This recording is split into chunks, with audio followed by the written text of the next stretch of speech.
Washed Up Sports Podcast.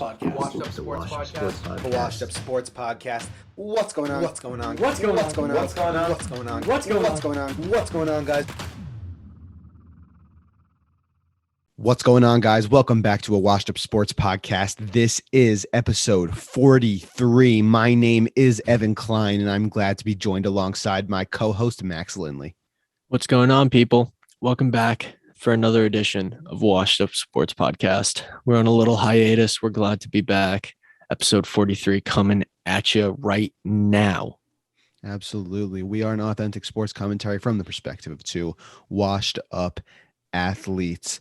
So, Max, going back a little bit, no episode last week, but we did a live stream instead on Instagram, and that was awesome. We have Pick'em to catch up on. You're up by a score of 6-3 right now. It's comeback season, dating back a while. So we're up to date now. Max is up 6-3. Going a little bit into the week 6 of what happened around the NFL. I have to start off. So today's Tuesday, we're recording, but on that Monday night game, we had Bills Titans. And Sean McDermott at the end, they had 4th and 1, in the red zone, and decided to go for the QB sneak. Josh Allen slipped, couldn't get it, and people are criticizing. Do you go for it there? Do you kick it to tie the game and go to overtime? I think with Josh Allen, one of the best running quarterbacks in the league, you got to go for it. I don't hate that play call, but that just sucks if you're a Bills fan, because that's not how you want to lose a game after an entire game. That's the worst way to lose a game. Didn't you just have a feeling that game was the Titans game? Like, I just had a feeling it was going to be the Titans week. They got their ass kicked, not their ass kicked, but they got beat by the Jets a couple weeks ago. They haven't found their stride. They got both the receivers back. You have Julio making an insane catch on the sideline. It just kind of felt like the Titans were going to get a W, and it was wild the way they did, but they did get a W. Yeah, they did. And I know, after that Derrick Henry run, I was like, which one? The long one, the one that went all the way to the first I know. touchdown. I was just saying he had a bunch of long runs last night. Yeah, no, he went off. But the thing is, after that touchdown run, I was like, yeah, I think the Titans are gonna hang around in this one. Originally going into it, I was like, I thought the Bills were gonna go in there and get a nice easy win, but it didn't. It was not that way at all. So that's interesting. Maybe humble the Bills up a little bit. They felt like the king for a little bit. So maybe humble them up a little bit and see what happens, because I think that obviously the AFC East. I'm pretty confident that the Bills are going to win the AFC East. But it's either the Bills or the Patriots. Yeah, and I don't think the Patriots are going to beat the Bills twice. Or I think the Patriots have a shot at beating the Bills just because of the way that they play. Defensively, we can get into this when they play. And I think they play in a couple weeks, but I think it'll be a good matchup, Patriots Bills this year. Yeah, I just don't. The way the Patriots have been losing a lot of close games, I just don't know if we have, everything that it takes to win more games than they are winning. I feel like they're just like a more complete team right now. Here's the thing that I've noticed: we play up to better teams, and we play down to worse teams. We play at the level of the other team, and that's a problem, because the bad teams, you want to fucking dominate, and that's a telltale sign of a good team if you're able to dominate bad teams. Yeah, Exhibit A was the Houston game. Yeah, they played down to them. And then you look at Tampa, they played against Tampa and they were stride for stride. They play against Dallas, stride for stride. Right. That's right. Yeah, absolutely. So, last thing, what were you gonna say? Yeah, I just wanted to touch on Derrick Henry. This is the second year in a row we're saying it. He should be in the MVP discussion. Yeah. Absolutely. 3 tutties, over 150 yards. I think he had over 100 yards in the first since week 2. He's had over 150 yards a game. It's insane. He's on pace to hit 2K. Yeah. He is absolutely special. And, I wish that him in the MVP discussion would be taken more seriously because but it's quarterbacks. It's just quarter. I think if the season was was getting ready to end. I mean, it's been a small sample size. We're not even halfway through. But if it was to end, the way that things are going right now, who would your MVP be? Let's do like a way too early prediction from Max. Way too early. I'd definitely say Derrick Henry. Okay. It's got to be Derrick Henry. Either Derrick Henry or Dak Prescott. Ooh, that's a sneaky pick right there. I like that. Dak's gonna win MVP. That's I like Dak, that. Book it. If he's healthy the whole year, Dak is winning MVP. Wow. Yeah, I mean, I think they're gonna pretty easily win the NFC East. So but I don't want to sleep on Josh Allen right now. I don't want to sleep on him because it's Dak. Just wait. Okay. Wait. I'll take your word for it right now, but I do want to, keep Josh Allen on the radar for sure. Absolutely. He's like in that top 3, top 4, Yeah, absolutely. And Lamar too. I feel like we just forget because he it's like kind of the LeBron situation where like seriously, I think I saw this on Twitter, so I don't want to say that I made this up. I saw this on Twitter. It's like the LeBron situation. People are like see Lamar doing ridiculous things year after year. And it's just like, oh, that's just what LeBron does. That's what Lamar does. That's what Tiger does. Yeah, Lamar's playing better right now than he did in his MVP season. Absolutely. So if that holds up, then who the MVP committee is going to have their work cut out for them come the end of the season. Because here's the thing about Lamar, and I don't want to go off on a tangent, but I please go off on a tangent. Lamar is worth it. You can't prep for him. No. You literally cannot prepare for him because no matter what you do, you're giving up something. He can literally attack you from every phase of the offense.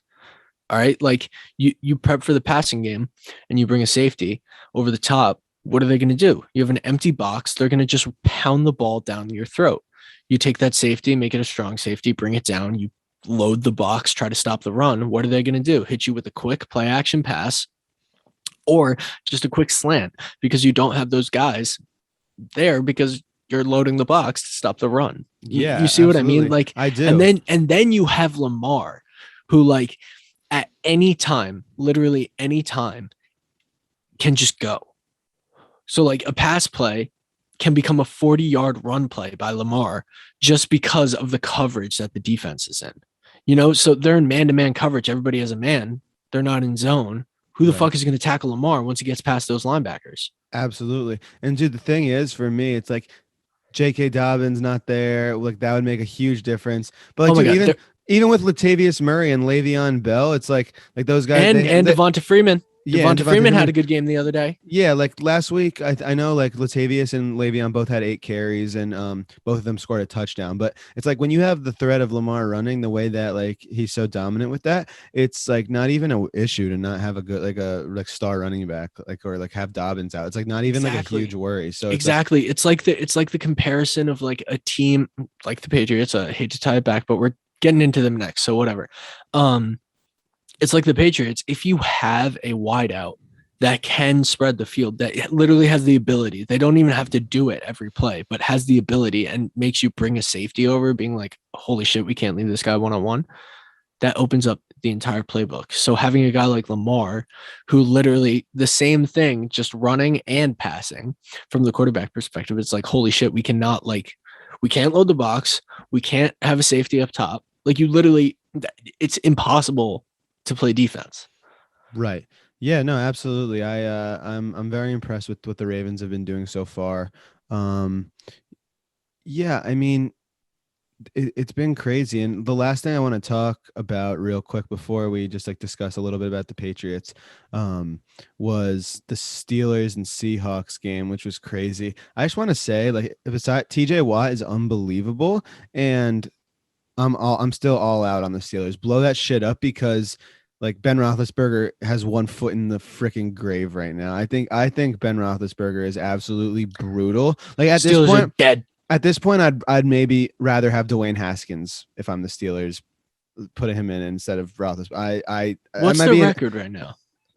They have a good record, so you got to play for the postseason then. Like, I know that's what you want to see, and I'm sure there's a bunch of Yinzers down there that want to see that, but like, you can't. You got to play for the postseason. Yeah, I mean, the Steelers are 3-3. They're in last place in their division. Still, I know it's so early. I know it's so early. You got to play for the postseason. I understand that. It's just after that game, like they somehow, came out with a win because Geno Smith fumbled at the end. But yeah, I don't know. I didn't even think Geno played that bad of a game. Yeah, no, I don't disagree. I mean, he didn't play well, but he didn't play a horrible game. Dude, it's literally the Najee Harris show. That's literally, their offense is literally give the ball to Najee Harris and let him do whatever the hell he wants, and like that works right now because he's a beast. But and short passes to they have good receivers too, which sucks. Like I mean, Juju's out for the season, but Deontay Johnson is a great little player. Deontay Johnson is going to be a number one. Their offensive line's not the best. You got the Pouncey twins who retired the last year. Yeah, so I don't know. I'm not in on the Steelers right now. I'm out on the Steelers.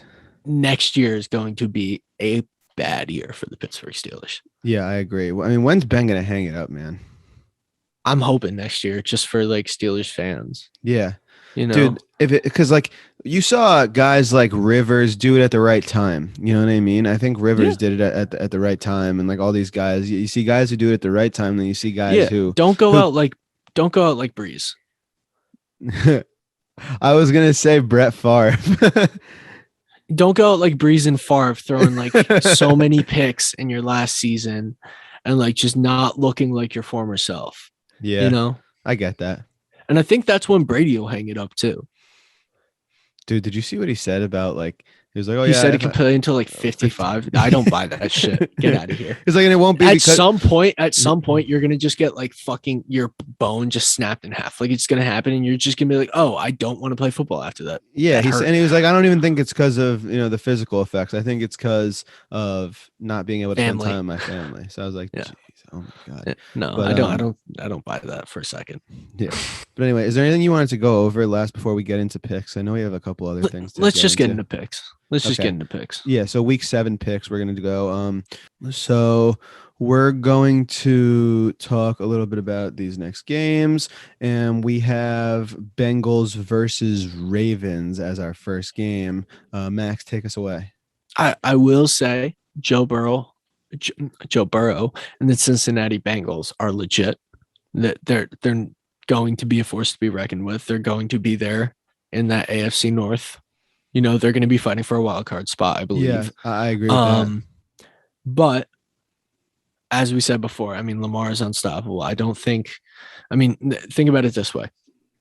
You've had much better defenses play the Ravens, i.e. the Broncos, and get slaughtered. Yeah. There's no shot the Bengals defense is keeping up with this Ravens team. I just don't see it. So the only way that the Bengals win this game is if Joe Burrow goes out there and throws 4 TDs, 5 TDs, and you get Joe Mixon going a little bit. Yeah. With that being said, I'm going to stick with the Ravens. Yeah, so am I. I think I'm with you, dude. I'm really in on the Bengals right now. I think Burrow's been great. I think Jamar Chase will probably be Rookie of the Year. And has a chance for sure. Yeah, and I think if not Mac Jones, I hope. He's having a really good year. Like statistically, he's having a really good year for a rookie quarterback. Very efficient for sure. Yeah. But I think Jamar Chase would be my pick for Rookie of the Year. Just like going forward, I think that Joe Mixon's been really good. But I just think that the Ravens are going to be too much, especially after seeing that Chargers game. I was like, I think this is going to be a great game, and they fucking embarrassed the Chargers. So I think that was just like so convincing. I think that the Bengals in terms of like talent and skill are kind of Chargers-esque. So I think that I think they're on the same level. So I think that the Ravens will do to them what they probably did to the Chargers. So I think the Chargers have a much better defense than the Bengals too. No, yeah. I mean, that's not even, that's just like a fact, I feel like right now. But at the same time, the Bengals could just come to play. You know what I mean? Yeah. Just like they did against the Jaguars a couple of weeks ago. Right. Everybody thought the Jags were going to get their first win. Next up, Eagles Raiders. You know where I'm sticking on this one. You got Raiders. I'm going to take the Eagles. Raider Nation all the way. Honestly, all the Eagles wins haven't really impressed me. Me neither, but I just feel and then you get rid of Zach Ertz. He wasn't doing much anyways. It's true. I feel like he I wasn't. guarantee he'll have such a good season in Arizona. Dude, Arizona's so good right now. Yeah. But Only undefeated team still. Yeah, that's right. All right. I'm going with the Eagles just because I don't know. I think they're due, and I think they're going to come and play a desperate game. So we got Falcons, Dolphins. Falcons, Dolphins. This is two bad teams. Yeah. I'm gonna go with the Dolphins though. I like the way that Jalen Waddle has been playing. I like that Tua is back. Hopefully he can. He sucked last week. Stay healthy. Dude, he's hurt still. He's definitely hurt still. Yeah, I know he is, but he sucked. For that reason, I'm taking the Falcons because I just think that he's not ready to play, and I think he's still going to play. Waddle, you're right. Unreal. I really like Waddle. Yeah. But for the he's Dolphins, really stepping it up. First couple weeks, everybody was like, is he going to really fit in? Dude, Gaskin was supposed to be like something special this year. He's not doing anything. I don't know. I think that the Falcons will find a way to win this game, personally. Calvin Ridley will probably be back as well, so. All right. So next up, we got Saints and Seahawks, the fighting Geno Smiths against Jameis Winston and friends. Saints are going to blow out the Seahawks. For this game, you're taking the Saints. I think I'm also going to take the Saints. I do love my boy Geno Smith, just because I think he's funny. But I think it's funny to root for Geno Smith. But I like my boy Jameis Winston. Yeah, he's good, I think. So I'm going to go with the Saints as well there. And then lastly, we got Chiefs Titans, a Chiefs team that, has not really looked the same, until the fourth quarter. They were pretty, knotted up with the Washington football team this week. And then they really blew them out in the fourth quarter. But I don't know. I mean, tell me what you're thinking on Chiefs Titans. Titans coming off a big win. You're picking this game first, buddy. Yeah, that's fair. Oh my God. I'm going to go with the Chiefs. I'm going to do it. All right. I'm going to go with the Titans and Derrick Henry. I was basically going to pick. I don't hate that. I was going to pick whatever you didn't pick. This is a big week for Pick'em. We have a lot of different picks this week. So score-wise, this is going to be big. You can make a comeback, tie it up this week. I think. This is gonna be huge for me. I need these three. I need them. Yeah. Simply put. But yes. So that's Pick'em, everyone. Good to have that back. Always keeps things interesting.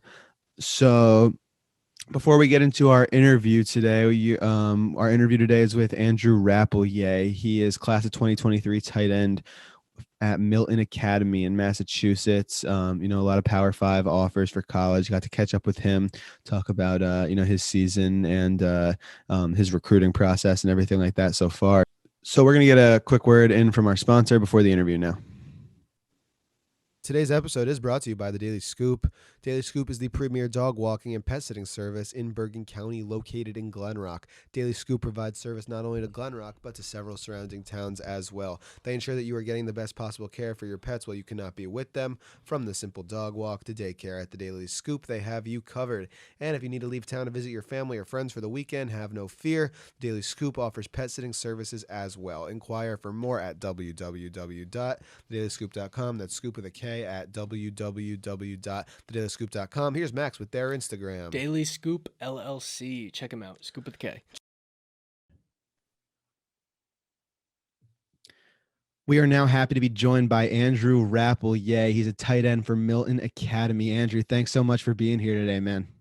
Awesome. Happy to be here.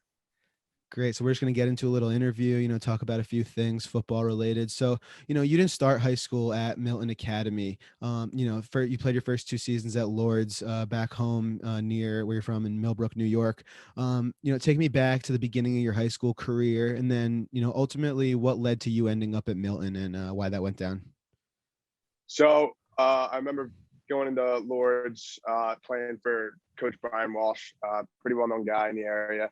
So it was really high hopes. We had a sophomore year was good.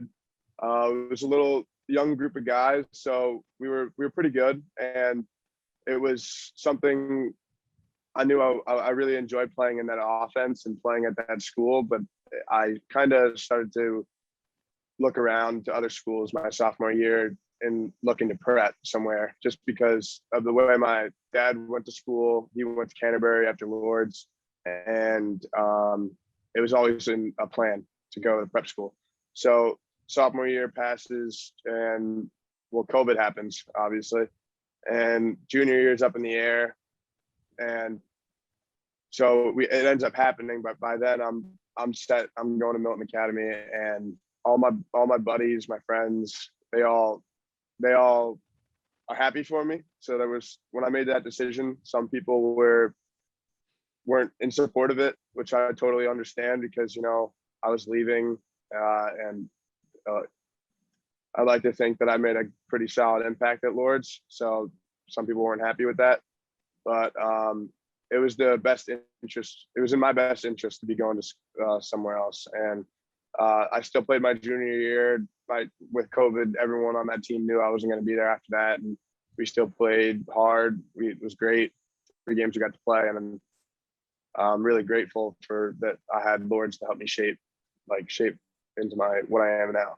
So, and then now I'm at Milton, and it's a great group of guys. I mean, all these kids work their tails off. They work to be the best every day. And I see us going pretty far this season, I think. That's awesome. Got a really great group of guys. Yeah. That's awesome. Absolutely. Yeah. So, taking a step back, way back to when you first started getting into football, tell me a little bit about what made you fall in love with the game. And, when did you decide that football is something I want to take seriously? So I was really a basketball player growing up. I mean, I played football too, obviously. My mom, she played a little bit of professional basketball across seas, and that was just something that I really found it was really interesting to me, and that was what really made me push for basketball at first. And then I started to see when I hit about 6'4", I realized that I was never going to be that 6'6" guy to be a basketball player. And I started to fall in love with the game of football because I realized that I have a gift like that.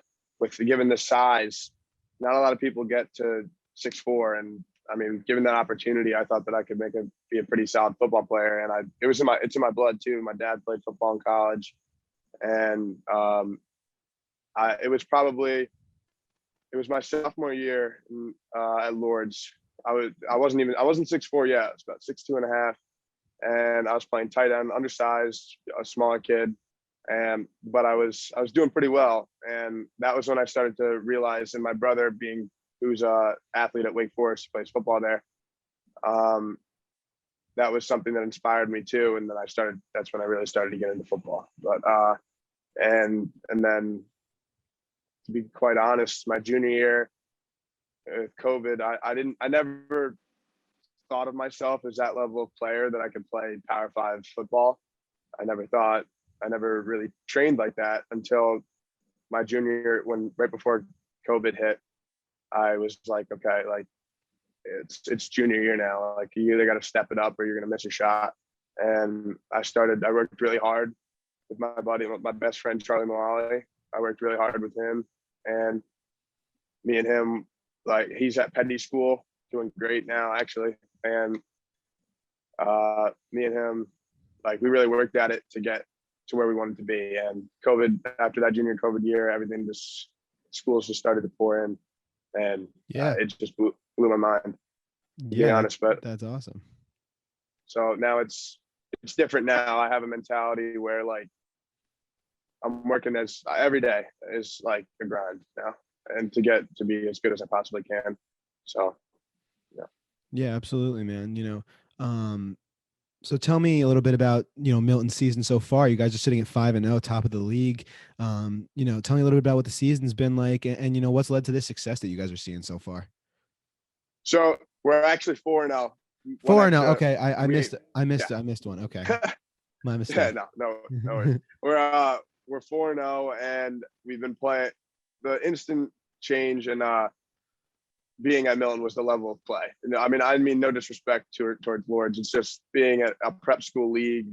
In ISL it's the league where kids they get recruited by the schools to be for academic reasons and to play football. But so the kids here, I mean, I can't even say. Our first week 1 was against Brook School, which is they had linemen going to Colgate, and I mean, they were a solid, really good group of guys, a good team, and we ended up we won that game by a good bit. I don't even remember what it ended up being, and that was when we all started to. It was an eye opener for all of us. I mean, we knew that like we have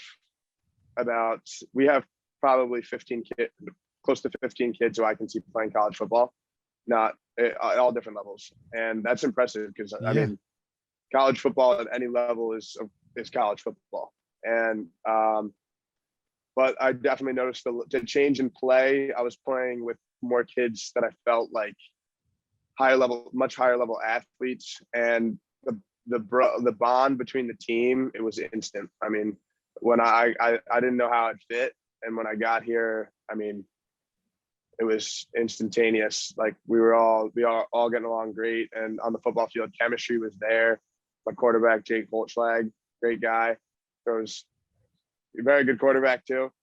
And we're now sitting at 4-0. We took down Lawrence Academy, St. Sebastian School, and we just beat their academy. And they all have, I mean, if you do your research, and they all have players who are going to be who are all going to be playing on TV.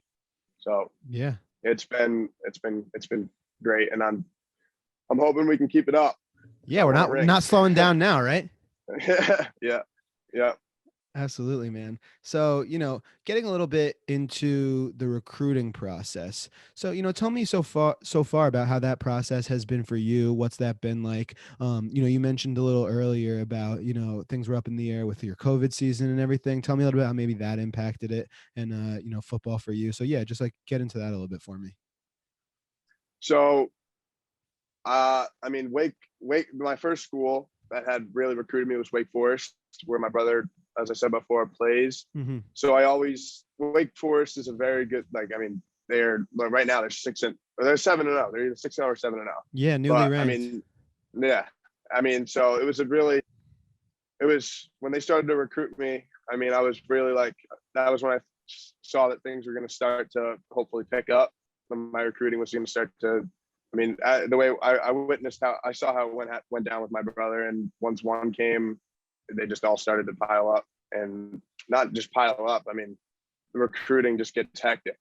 But at the time, I mean, it was small little letters and little edits and stuff like that from Wake. And that was throughout the end of my junior COVID season. But I mean, leading up to that, I really wasn't.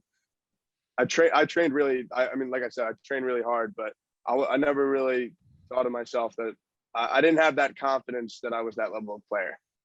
And when it started to pick up, that's when I really started to see. I was like, okay. I mean, I was just started to build confidence in myself, and I mean, I think it's the greatest thing I ever did. So yeah, no doubt. So, 24/7 Sports ranked you as a top 25 tight end in the country in the class of 2023. Tell me a little bit about, what comes with that, what it's like to be honored in that way, and how it feels to be, recognized for your on-field accomplishments. So rankings are rankings. I mean, you can see them how you want to. I'm trying to stay humble about it. Of course, my parents raised me to be that way. And I have the mentality that every game when I step on the field, that ranking doesn't mean anything to me, because I'm going to play the hardest, and, in my mind, I'm the best player on that field every single time. So rankings nationally, they can say what they want to say. But we'll see. This is high school now. College is when it really gets big. So yeah, man. But but it's also, at the same time, I look at it like that, but I'm also very appreciative that I'm being recognized in that way. So, yeah. Because that's a big deal. Yeah, So 100% a big deal, no doubt.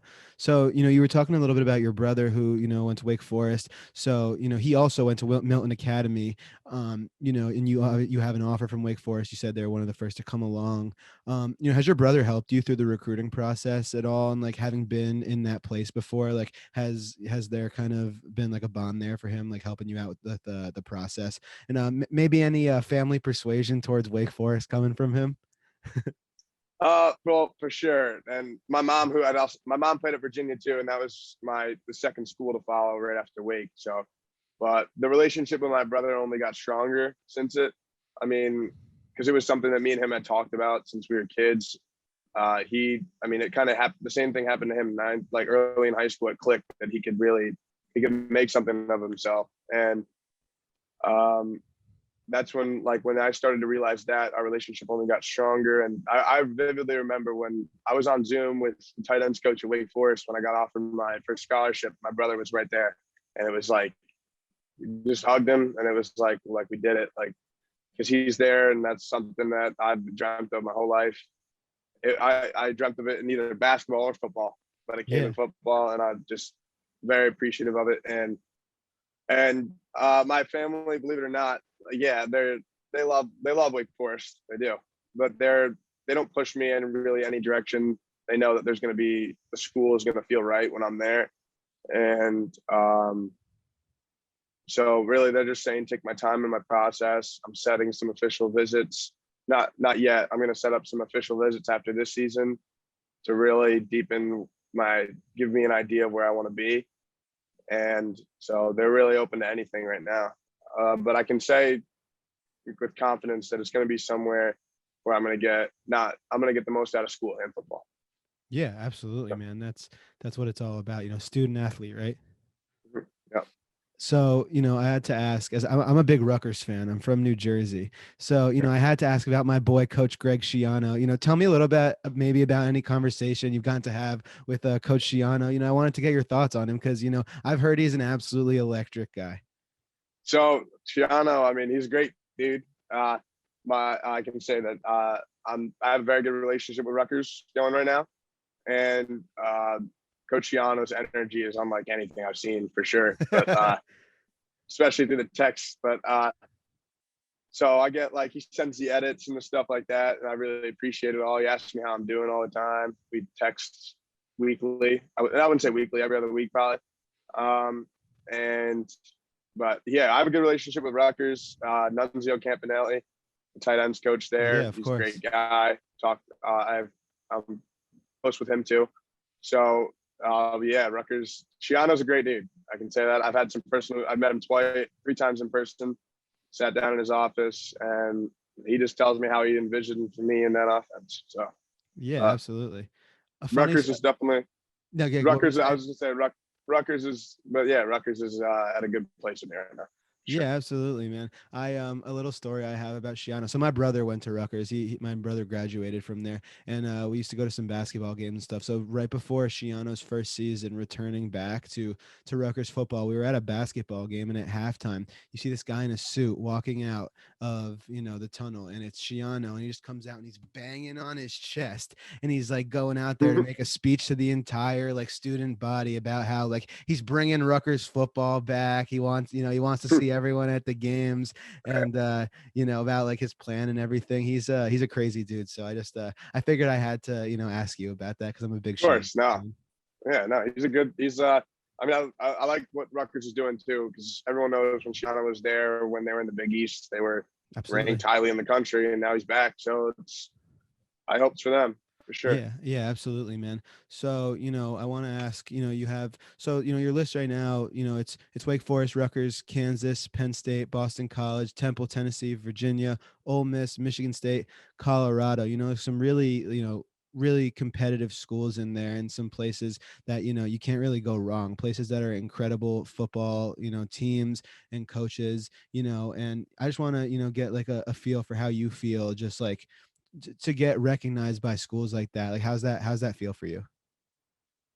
Well, I've earned a couple more. It's just on a different page. So Gotcha. There's a couple more schools that I've received. Which ones are those? Tell me which ones I missed on that. So hold on. I believe one of it goes. Hold on. I've earned West Virginia, Pittsburgh, Vanderbilt, Virginia Tech, UConn, North Carolina, Louisville, and Duke. Gotcha. Okay. I had recently, to get. I'm happy now. I have the complete list in my head. There you go. Yeah, but no. So I'm talking with a lot of the. I'm talking with North Carolina. I have a good relationship going with North Carolina, and that's one of the newer schools that I've received, and so I got a good relationship with them going. Boston College, Wake Forest, Penn State, Rutgers, and there's a couple other. But I mean, I would say that I'm not getting an idea. I don't plan on picking where I'm going to go until probably the end of spring. I'm going to give it a lot of thought because absolutely huge decision, right? Yeah, of course. And but I'm just really, there are huge opportunities, and I'm really appreciative of it. And I just know that wherever I'm going to end up, it's going to be good. So. Absolutely, man. Yeah, it's gonna be, it's gonna be unbelievable. So, now I just want to, wish you luck the rest of the way this season, in the future with your decision and everything, man. You're an awesome kid, and big things ahead for you. So, I really just thank you so much for coming on the show and, sitting down and talking with me a little bit about football and everything. So, yeah, man, good luck, and this was awesome. Appreciate the time. Yeah, of course. Thank you so much. I'm thankful for it. Thankful for the opportunity. Yeah, absolutely, man. Good talking with you. All right. Welcome back from that interview with Andrew Rappleyea. That was awesome, and appreciate his time and him coming on to talk to us about, his experience with football and, where he's at with all that. So shout out to him for that. That was awesome.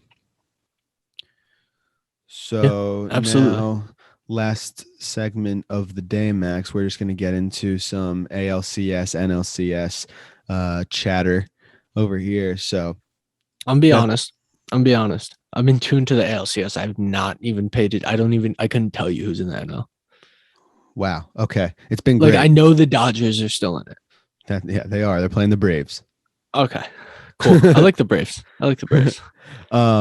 So Braves took a shocking 2-0 lead, actually. So they won the first two games at home over the Dodgers. And you got Game 3 Tuesday. This is dropping Thursday.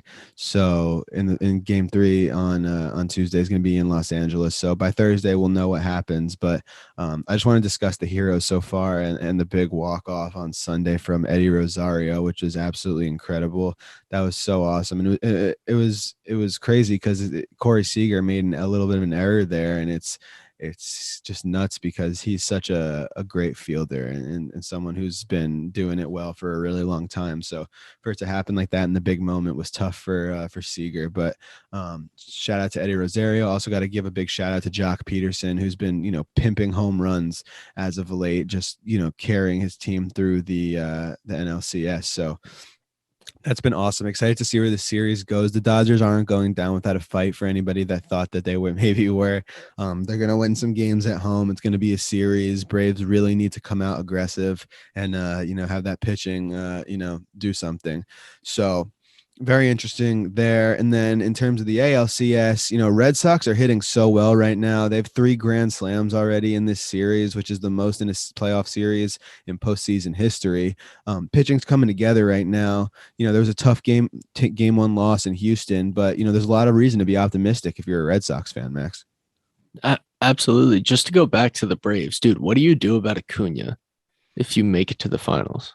Not the finals, the World Series. Well, I know, but you made it to the World Series without him. Dude, I know that. Wouldn't that be crazy? No, but then what do you do with him? Do you keep him? Yeah, and try to, or do you deal him and try to get other stuff? No, they're gonna keep. He's their best player. I know. He's their best. Thing it's just like it's an interesting situation because you get to the NLCS without him. Dude, yeah, but think about it. They're already here with the team they have now, and he makes them that much better. That's true. So I think that's interesting. But yeah, so with Sox the Red look good though. Sox, Sox look good. They're, whatever happened in the second half of the season with the Red Sox, people were criticizing Chaim after the trade deadline and everything. Throw that out the window because this playoff team is a different team. They're a different team right now. The pitching has been good. They're piecing together the bullpen with starters in the bullpen, the relievers that they want to have out there, and they're just hitting the crap out of the ball. It's insane. And they got another home game tonight. On Tuesday, another home game Wednesday. Then this will be dropping Thursday, where the Red Sox will either have won the series if they win these two, or they will be heading over to Houston for the following game. So, JD Martinez has been absolutely killing it. Rafael Devers killing it. Kike Hernandez, the hottest hitter on the planet right now, by far the MVP of the playoffs so far, and it's not even close. It's just not even close. He's been actually incredible. He's batting 500 in this. He almost hit for the cycle the other night. Yeah, he's almost hit for the cycle twice. He was a triple away. Yep, he is killing it. Kike has been unbelievable. Thank God he's on a 2-year contract because otherwise this guy could look for some serious money after this season. So for him to have one more year with the Red Sox, I'm very grateful for Kike Hernandez right now. He's been unbelievable. So I'm happy with where the Red Sox are at, and I think you gotta just come out and you gotta hit the crap out of the ball, keep doing what you're doing, and piece together those bullpen innings because go to that World Series and go get it. Everybody has been trying to tell that Red Sox team who they are all season, what they can and what they can't do, and look where they're at now. People didn't even think that at one point they were going to make the playoffs after being the hottest team in baseball in the first half. So last thing kind of I wanted to touch on there was so in that first I have game some one, opinions on this. Yeah, so on that first game one, you see, Correa pimped that home run and pointed to the watch and said, "It's my time," started banging on his chest and all that. And then yesterday you have Eddie Rodriguez go 6 strong innings, 3 earned on one swing to Kyle Tucker. But 6 great innings, and he gets out of that 6th inning and walks to the dugout, starts pointing to the watch, dish it back out to Correa. You know what time it is. Right. And then Cora absolutely flipped out on it. Yeah, Cora needs to shut the fuck up. You think so? So he was Abso-fucking-lutely. That is old school baseball shit. Come on. That's the same thing as like 3-0, don't swing. Dude, well, listen. That's the same thing. Listen to what I think. So the reason he did that, so Cora was saying, no, don't do that, not now. Cora was saying, don't wake up the monster. At the end of the day, once we win this series, then you can say whatever you want, but let's win this freaking thing first, which I respect. I know you think that you're all for that, but I don't mind him saying, hey, let's focus on these games right now. And then at the end, when we beat them, you can, shove it in their face. No, I get it. It's just like, I think that's stupid to be worried about waking up the monster. You know what I mean? Like, you guys are the monster. Fucking slaughter them. Like, don't worry about the other team and what you're doing. Like, just, it's time. Let your guys get hyped. Think about how deflating that is. You come to the side, to the dugout. You're all hype, and then you see Cora like, no, like you just fucking struck out the but Cora gave him a hug after and was like, no, I know. It's just more like, I don't know. I feel like it's just let him be. I understand both sides. I definitely understand. I do too. I just wish Cora, like when I was watching that and I saw Cora do that, I was like, Cora, stop. It like made me cringe. Yeah, I just Cora's been so good for the team. He has. The players really get around, what he's doing. So yeah, he's young too, dude. Oh yeah, I didn't notice how young he was. Yeah, he really is a young manager. 46. Yep. That is young for a manager. Max, any final thoughts on the ALCS before we wrap things up here today? I don't know what's going on with Chris Sale, my guy. Yeah, that's fair. He hasn't been himself in this playoffs for sure. Yeah. I don't know. I don't know what you do about that. Like, you possibly get into the World Series. How's your starting lineup looking like? Your pitching rotation. Right. Is he still your number 2? Yeah, I can't answer that right now. It's a very good question. Who's going tonight? I believe it's Pavetta. I just have to double check that because as of last night, they hadn't announced a starter yet. So we are going to wrap things up now. Thank you for listening to episode 43. This has been fun. Max, final thoughts? Go Sox. Go Pats. Trying to think. Follow the Instagram, subscribe to the YouTube. There you go. Definitely do that. And, catch us next week for 44, guys. Take care. Hey, guys. Thanks for watching. Be sure to check out the rest of our channel and subscribe. Make sure to follow our Instagram and maybe consider subscribing on Patreon for our bonus content. You can only find it there. I promise it will be well worth it. Thanks.